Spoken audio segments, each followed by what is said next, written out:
اتجوز ملكة جمال لبنان، لكنه تركها رغم حبه الشديد ليها. وبعدها اتجوز واحدة من الوسط الفني، وقرر الاعتزال والابتعاد عن التمثيل نهائيا. يا ترى ايه حكاية محمد العربي؟ وايه سبب اعتزاله المفاجئ في عز نجوميته؟ كملوا معانا الفيديو للآخر علشان نشوف التفاصيل. اتولد محمد العربي سنة 1946، وهو من عيلة فنية. والده هو الفنان الراحل عبد البديع العربي، وأخوه هو الفنان وجد العربي، وأخته كاميليا كانت بتشتغل مذيعة في التلفزيون المصري. الغريب في الموضوع إنهم اعتزلوا تقريبا في نفس الفترة. نرجع تاني لمحمد العربي. اتخرج محمد العربي من المعهد العالي للفنون المسرحية سنة 73 من قسم التمثيل والإخراج.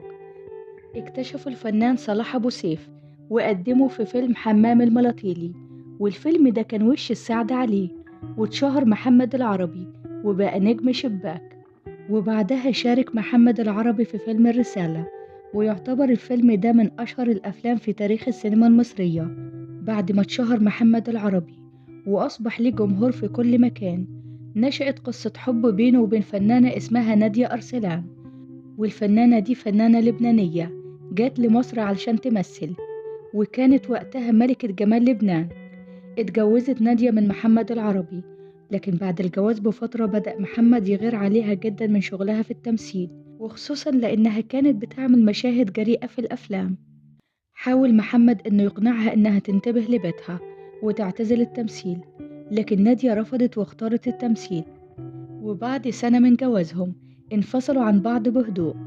دخل محمد العربي في حالة نفسية وحشة جدا بسبب بعده عن نادية، لكنه بعد فترة قدر ينساها، وبدأ الحب يدخل قلبه من جديد لما شاف الفنانة هناء ثروت، واللي كانت بالصدفة من أصول لبنانية هي كمان.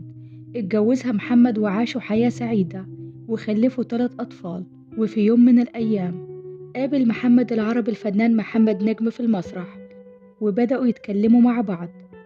قال له محمد العربي: تفتكر الفلوس اللي بنكسبها من التمثيل دي حرام ولا حلال؟ قال له محمد نجم: الله أعلم، احنا لازم نروح الأزهر ونسأل في الموضوع ده. وقرر محمد نجم ومحمد العربي يروحوا يسألوا، وهناك قابلوا الشيخ الشعراوي. وبعد المقابلة دي قرر محمد العربي إنه يعتزل التمثيل نهائيا. وقال محمد العربي في لقاء ليه إن هو اللي كان السبب في اعتزال زوجته الفنانة هناء ثروت. وقال كمان إنه بيرفض أي ظهور لممثلة عارية في العروض المسرحية. وقال إنه مسؤول عن ملابس الفنانات، ولازم الممثلة تظهر بملابس محتشمة، لأن الموضوع ملهوش علاقة بالتشدد ولكن بالقيمة الأخلاقية. وبنفس الطريقة دي قدر يقنع محمد العربي زوجته بالاعتزال والتفرغ لبيتها وأولادها والعبادة. وكمان أخدها للشيخ الشعراوي ودعا لها الشيخ الشعراوي بالهداية. وبعدها قررت هناء إنها تعتزل وتتحجب وتسيب التمثيل نهائيا. ولما قرر محمد العربي الاعتزال فكر في مصدر رزق تاني علشان يصرف منه على أسرته، لأن التمثيل كان مصدر رزقه الوحيد. سنة 1989 كان محمد في حالة جهاد مع نفسه، وكان بيسأل نفسه دايما: هتعيش ازاي؟ وهتجيب فلوس من فين علشان تقدر تصرف على أسرتك؟ فقرر محمد إنه يفتح محل حلواني بمساعدة زوجته، لأنها كانت شاطرة في عمل الحلويات الشرقية. لكن للأسف بعد فترة لقى محمد العربي إن الموضوع مش جايب همه وبدأ يخسر كتير.